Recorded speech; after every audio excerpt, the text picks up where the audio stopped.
Assalamualaikum warahmatullahi wabarakatuh.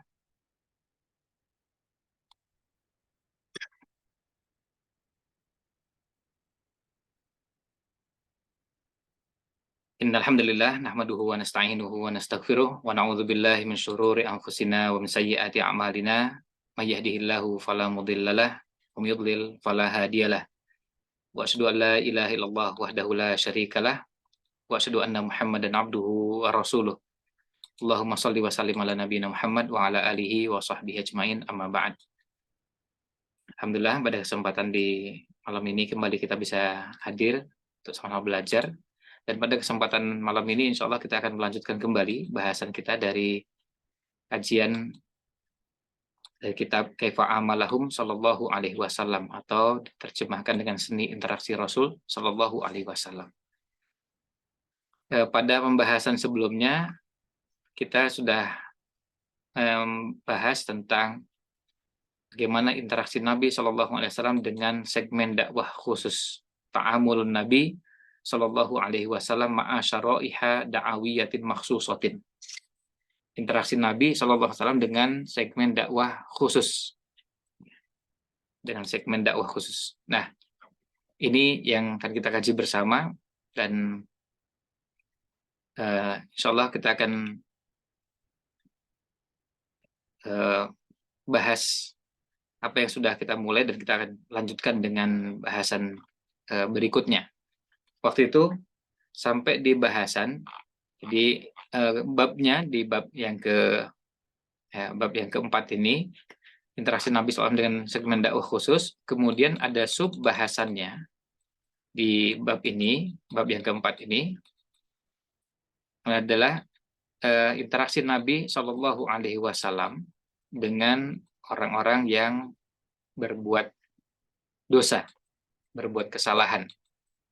Dan waktu itu kita sudah, nah ini babnya, ta'amulun Nabi SAW dengan ma'al mu'usati wal mudhnibin. Interaksi Nabi SAW dengan orang-orang yang berbuat maksiat dan orang-orang yang berbuat dosa. Nah, ini yang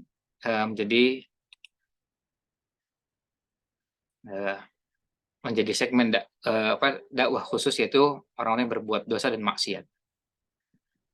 Nah, diawali dengan pembahasan pengantarnya, bagaimana Nabi SAW berinteraksi dengan semua kalangan, termasuk orang-orang dari segmen dakwah khusus. Kemudian dengan orang yang berbuat maksiat dan dosa, dan Allah SWT memberikan ruang bagi orang yang berbuat dosa untuk bertobat. Nah, interaksinya, diantaranya kita review sedikit apa yang sudah kita bahas sebelumnya, bahwa Nabi SAW bersikap lemah lembut terhadap mereka. Mereka yang berbuat dosa, berbuat salah, beliau berinteraksi dengan mereka dengan kelemah lembutan dan menjelaskan keburukan maksiat yang mereka kerjakan. Kadang-kadang menggunakan logika yang bisa dipahami. Seperti pada kisah seorang fatan syaban, seorang pemuda yang sudah beranjak tubuh dewasa, lalu datang menemui Nabi SAW dan menyatakan, izinkan saya untuk berzina. Lalu Nabi SAW mengajaknya untuk berbicara, dijelaskan satu persatu, sampai akhirnya bisa dipahami. Kemudian, ayat yang terdapat surah Ali Imran ayat 159 menegaskan hal tersebut. Fabima rahmatin minallahi lintalahum walau kunta faddan ghalidhal qalbi lam faddu min haulik fa'fu anhum wastaghfir lahum. Nah, ini untuk menunjukkan bahwa interaksi dengan mereka yang melakukan perbuatan dosa ini berangkat dari kelemah lembutan. Kemudian interaksi yang kedua, wa kana yadulluhum 'alal a'mali sholihati allati tukaffiru ma'asiyahum wa takunu sababan fi qabuli taubatihim. Nabi SAW menunjukkan kepada mereka amal-amal soleh yang bisa menghapus maksiat yang telah mereka lakukan. Bisa menghapus dosa-dosa maksiat yang pernah mereka lakukan, dan bisa menjadi penyebab diterimanya taubat mereka. Ayat yang terdapat di surat Hud ayat 114, wa aqimis shalah, tegakkan salat tarafayn nahari wa zulafam minal lail. Jadi ada di dua waktu penghujung waktu siang, yaitu pagi dan sore, kemudian di malam hari, innal hasanati yudhibnas sayyi'at. Sesungguhnya kebajikan itu dapat menghapuskan keburukan. Dzalika dzikra lidzakirin. Ya. Kemudian yang berikutnya, wa kana yahtatu katsiran fi iqamatil hududi. Nabi SAW sangat berhati-hati dalam menegakkan hudud. Wa ya'murul mudhniba ayyastura ala nafsihi wa yatuba fi ma bainahu wa baina rabbih. Nah, Nabi SAW berhati-hati dalam menegakkan hudud dan menyuruh pada yang berbuat dosa untuk menutup dirinya dari perbuatan dosa yang telah dilakukan tersebut dan bertaubat yang hubungannya antara dirinya dengan Allah Subhanahu wa taala. Kemudian interaksi yang lain yang dilakukan Nabi SAW dengan orang yang berbuat dosa dan maksiat adalah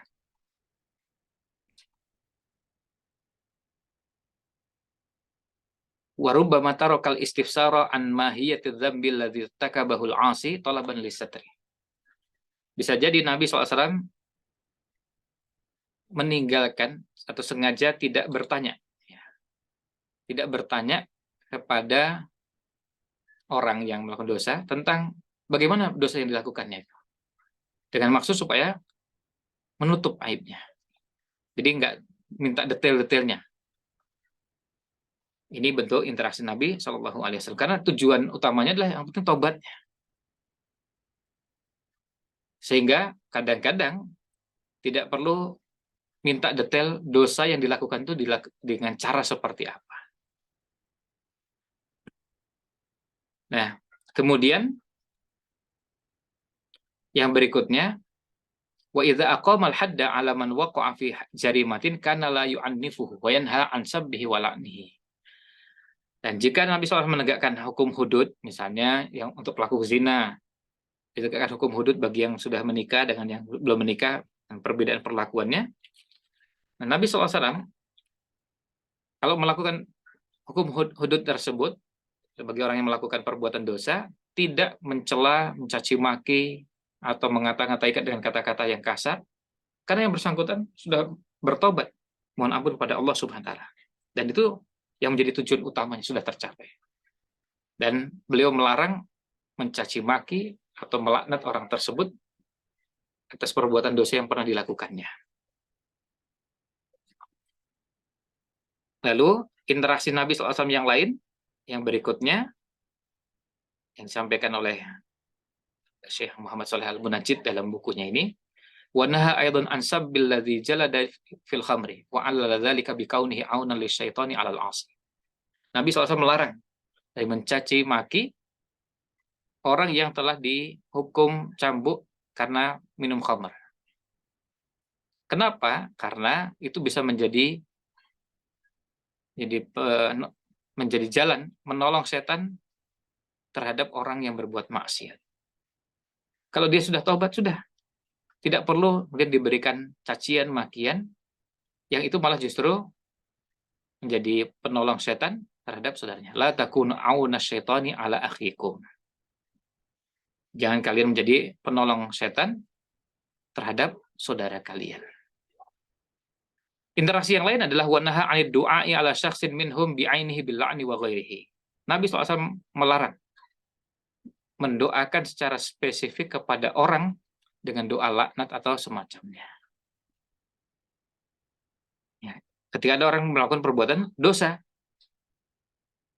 yang perbuatan artinya dia muslim, lalu punya maksiat. Maksiatnya apa? Misalnya minum khamr. Maksiatnya apa? Misalnya perbuatan dosa yang lain. Nah, berbohong atau semacamnya, maka tidak menjadi jalan untuk orang lain melaknatnya.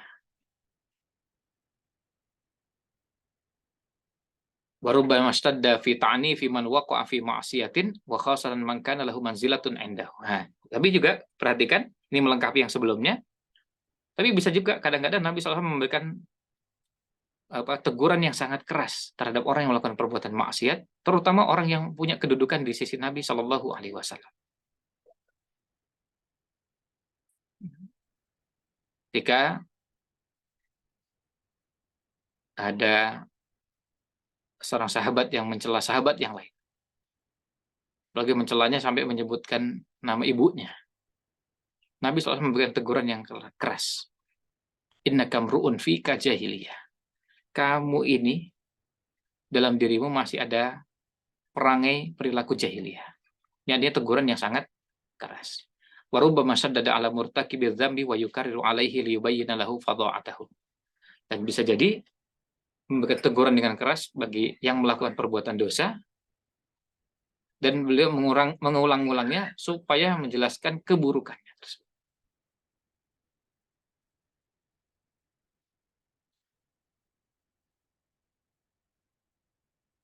Nah, ini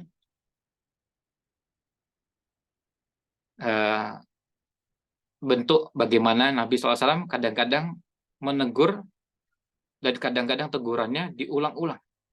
Supaya apa? Supaya orang merasakan ini tegurannya keras. Ini bukan teguran biasa. Ini menunjukkan bahwa Nabi SAW berinteraksi dengan orang sesuai dengan kondisinya. Dan itu yang paling tepat. Karena ada orang yang memang perlu diberi teguran keras. Dan ada yang kadang-kadang cuma disindir, sudah paham. Lalu bentuk interaksi Nabi SAW dengan yang lain adalah dengan orang yang berbuat maksiat dan dosa. Wa kana yubayyinu lil 'asi syana'ata ma'siyatihi liyatuba minha wa li alla ya'uda ila misliha. Dan Nabi Shallallahu alaihi wasallam menjelaskan kepada orang yang berbuat maksiat keburukan maksiatnya agar dia bertobat dari maksiat tersebut dan agar dia kembali ke jalan yang benar dan tidak mengulang maksiatnya tersebut. Misalnya, ketika salah seorang istri Nabi SAW mengomentari istrinya yang lain. Misalnya mengomentari Sofia dengan mengatakan pendek. Ya, maaf, tinggi badannya memang pendek. Ya. Postur tubuhnya memang pendek. Tapi kan itu bukan jadi bahan ejekan. Dan Nabi SAW menegur dan menegur Aisyah dengan mengatakan laqad qulti kalimatan law muzijat bima'il bahri lama zajat. Ini maksudnya kalau ngerasani begitu, ghibah seperti itu, seandainya itu dicampur dengan air lautan, yang pada air lautan itu begitu luas dan begitu banyaknya, itu bisa merusak air lautan tadi dan tercampur dengan ghibah tadi. Nah, ini untuk menunjukkan bahwa ini maksiat yang tidak bisa dianggap remeh.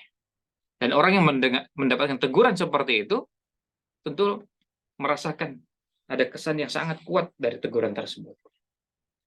Dan tujuannya supaya tidak mengulang kembali.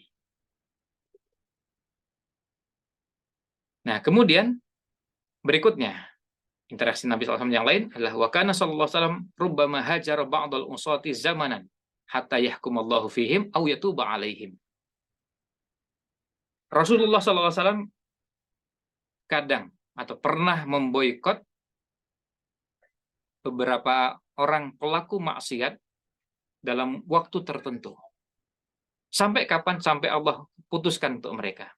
Atau Allah menerima taubat dari mereka. Dan ini kita semua ketahui pada peristiwa ketika Nabi SAW mendiamkan 3 orang yang tidak ikut berjihad dalam perang Tabuk. Dalam perang Tabuk, ada 3 sahabat yang tidak ikut berperang. Nah, kemudian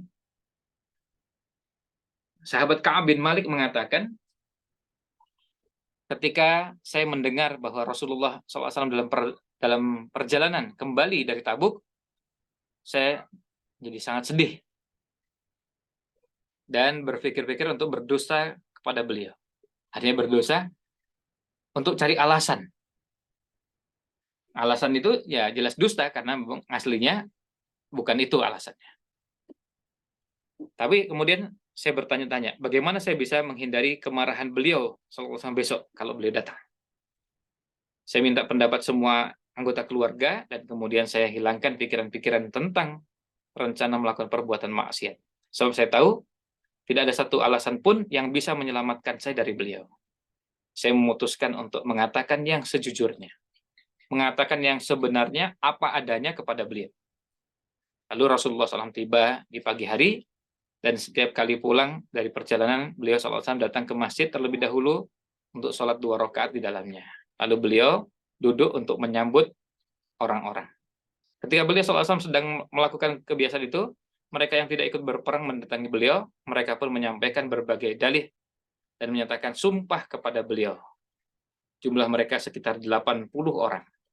Lihat, 80 orang.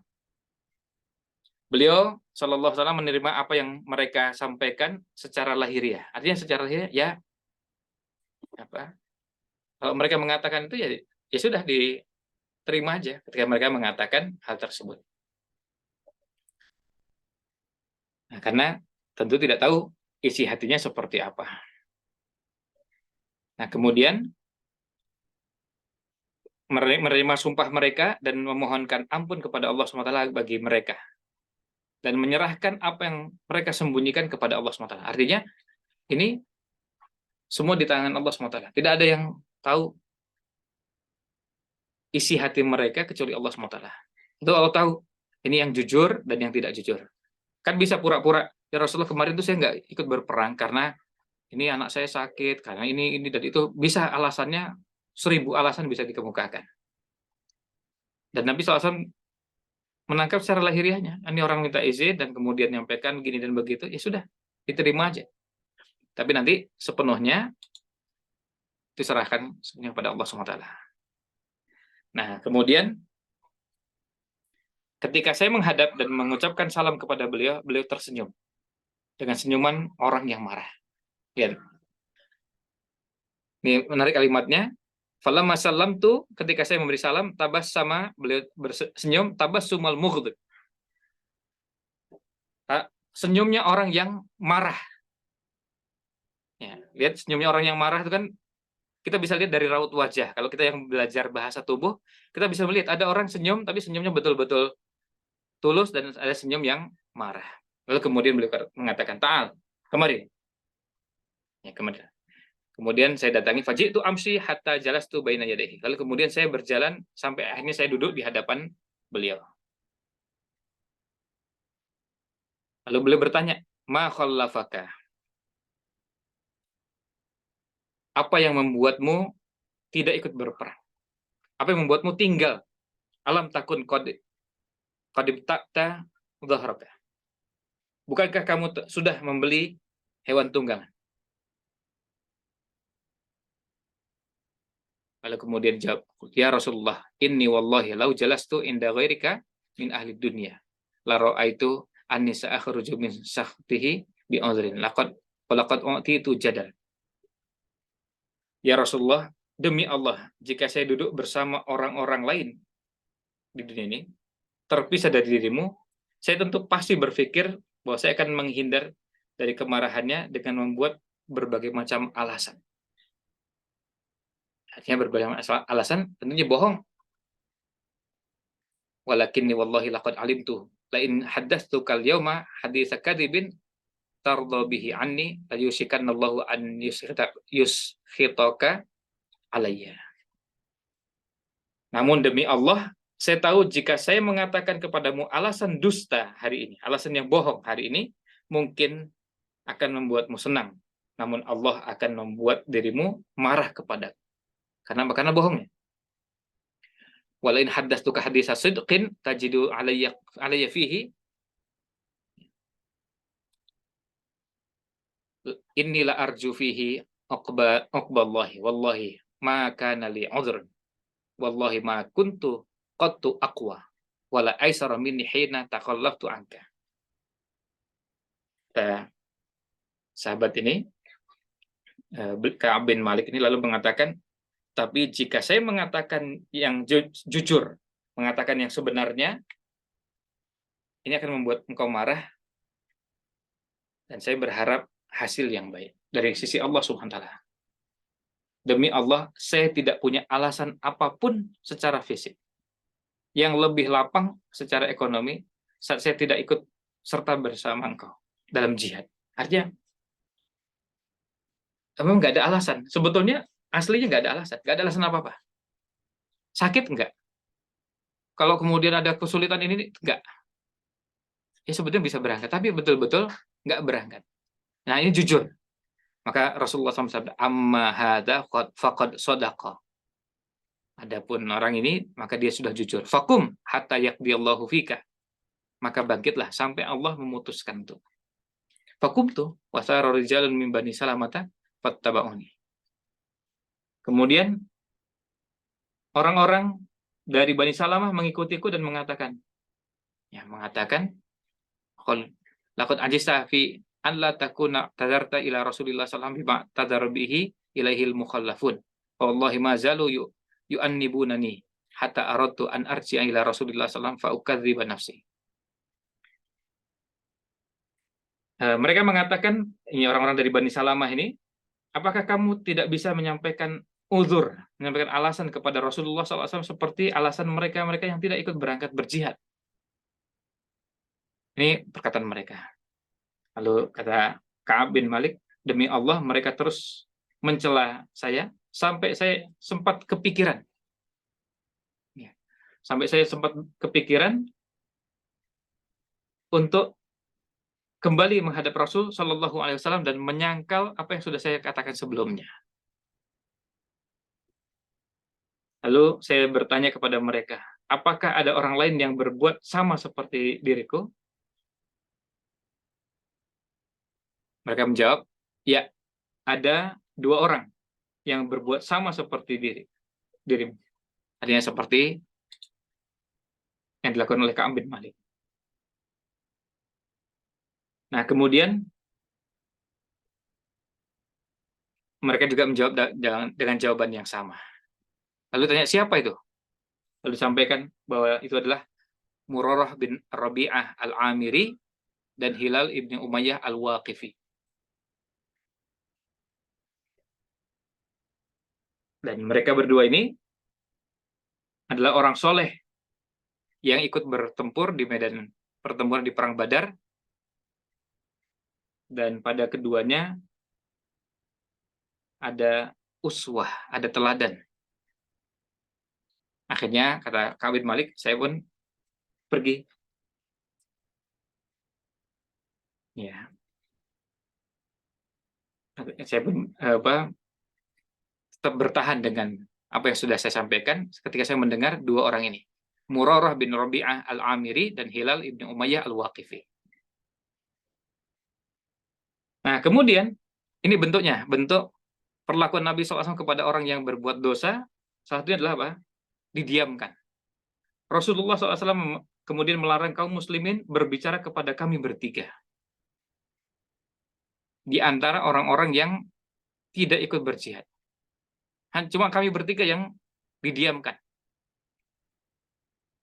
Maka orang-orang pun menghindari kami dan berubah sikapnya sampai negeri ini tampak terasa asing bagi saya.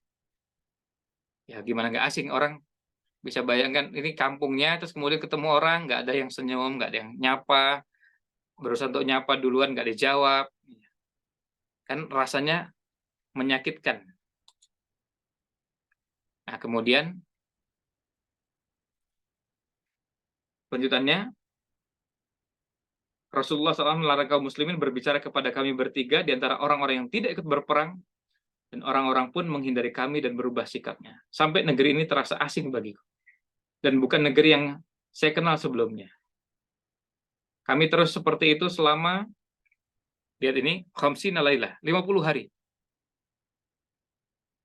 50 hari terus seperti itu. Kemudian, kedua temanku putus asa dan diam dalam rumah. Kemudian sambil menangis. Sedangkan saya adalah paling muda di antara mereka dan lebih tabah daripada mereka. Maka saya keluar dan menghadiri sholat jamaah serta berjalan-jalan di pasar.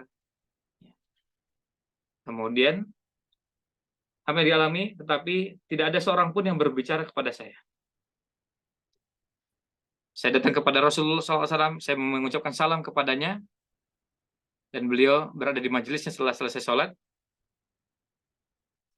Kemudian sahabat Ka'ab mengatakan, sambil bertanya, apakah beliau menggerakkan bibirnya untuk membalas salam saya atau tidak. Kemudian saya sholat di dekatnya. Jadi tadi dilihat nggak kelihatan menggerakkan bibir. Lalu saya sholat di dekatnya. Dan saya berusaha untuk mencuri-curi pandangan dari beliau. Ketika sikap keras kaum muslimin berlanjut, ya hanya mencuri pandangan ini berharap Nabi SAW menoleh, melihat. Tetapi beliau memalingkan wajahnya. Dan ketika ini berlangsung lama, kaum muslimin mendiamkan, saya berjalan sampai saya manjat ke dinding kebunnya Abu Qatadah. Dan itu adalah sepupu saya. Dan orang yang saya cintai, artinya orang yang dekat sekali, yang hubungan kekerabatan. Lalu saya memberi salam. Ketika saya memberikan salam, demi Allah dia tidak menjawab salam saya.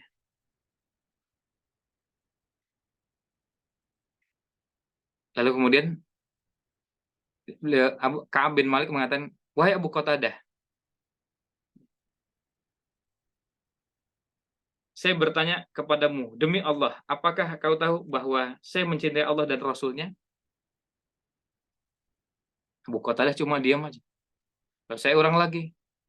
Beliau juga tetap diam lagi. Saya ulang lagi pertanyaannya, beliau juga tetap diam. Lalu dia cuma menjawab, Allahu wa rasuluhu a'lam. Allahu wa rasuluhu a'lam. Akhirnya saya pun menangis, meneteskan air mata, dan saya pulang sampai saya memanjat dinding rumahnya, dinding taman atau kebunnya. Kemudian ketika saya berjalan di pasar kota Madinah, ada seorang petani dari negeri Syam yang membawa makanan untuk dijual ke Madinah. Kemudian dia bertanya, apa ada yang bisa menunjukkan kepada saya Ka'ab bin Malik? Kemudian orang-orang pun memberikan isyarat kepadanya. Memberikan isyarat kepada saya. Nah, kemudian ternyata orang ini mengantarkan surat dari Raja Ghassan. Raja Ghassan. Dalam suratnya ini ternyata isinya Raja Ghassan itu tahu. Telah sampai kepada kami berita bahwa sahabatmu bersikap kasar kepadamu. Maksudnya tidak mau mengajak bicara padamu, mendiamkanmu. Ini musuh, lihat. Allah tidak menaruhmu di suatu tempat untuk dipermalukan atau ditelantarkan. Lalu kemudian ajakannya, falhaq bina nuwasika. Bergabunglah bersama kami dan kami akan menghiburmu. Dan kami akan membesarkan hati. Lalu kata Ka'ab bin Malik, ketika saya membaca ini juga ujian. Bayangkan, musuh malah justru yang merespon, menyambut baik. Kemudian saya membuang surat tersebut di tungku dan saya bakar. Sampai akhirnya berlalu 40 hari. Ya, ketika berlalu 40 hari. Atau ya 40 hari dari 50 hari. Ada yang mengatakan antara 40 sampai 50. Dan wahyu belum turun juga pada Nabi Muhammad SAW.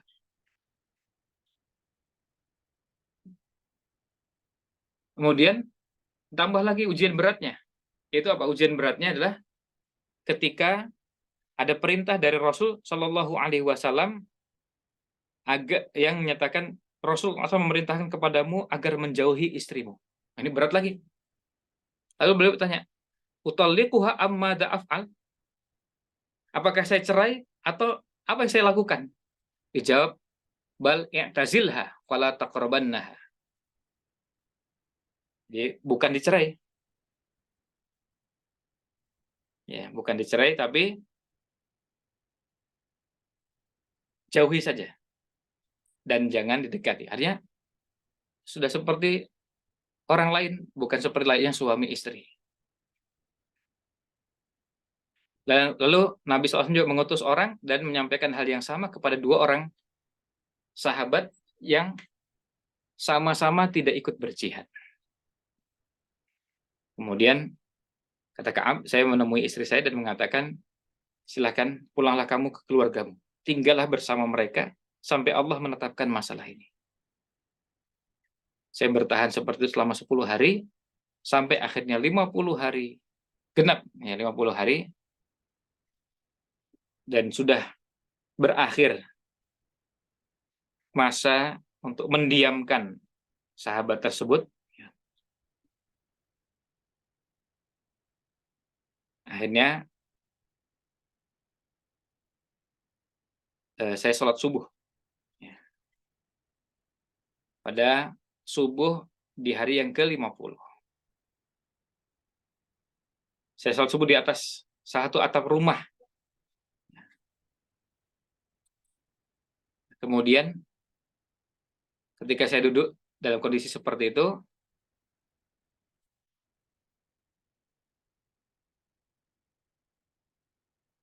dan saya merasakan ya, ketika itu berzikir kepada Allah SWT, dia sahabat Ka'ab merasakan jiwa ini terasa sesak, bumi ini terasa sempit, padahal begitu luasnya. Kemudian terdengar suara teriakan dari atas Gunung Sala'. Ini nama Gunung Sala'. Dengan suara yang keras, wahai Ka'ab bin Malik, bergembiralah. Akhirnya kemudian saya sujud, dan akhirnya kemudian yakin, kata beliau, saya tahu bahwa kelapangan itu sudah tiba. Rasulullah SAW mengumumkan bahwa Allah telah mengampuni kamu ketika kamu sholat subuh tadi. Dan kemudian ketika saya datang menemui Rasul Shallallahu Alaihi Wasallam, Rasul sudah mengumumkan sebelumnya bahwa Allah menerima taubatnya kami bertiga ketika sholat subuh.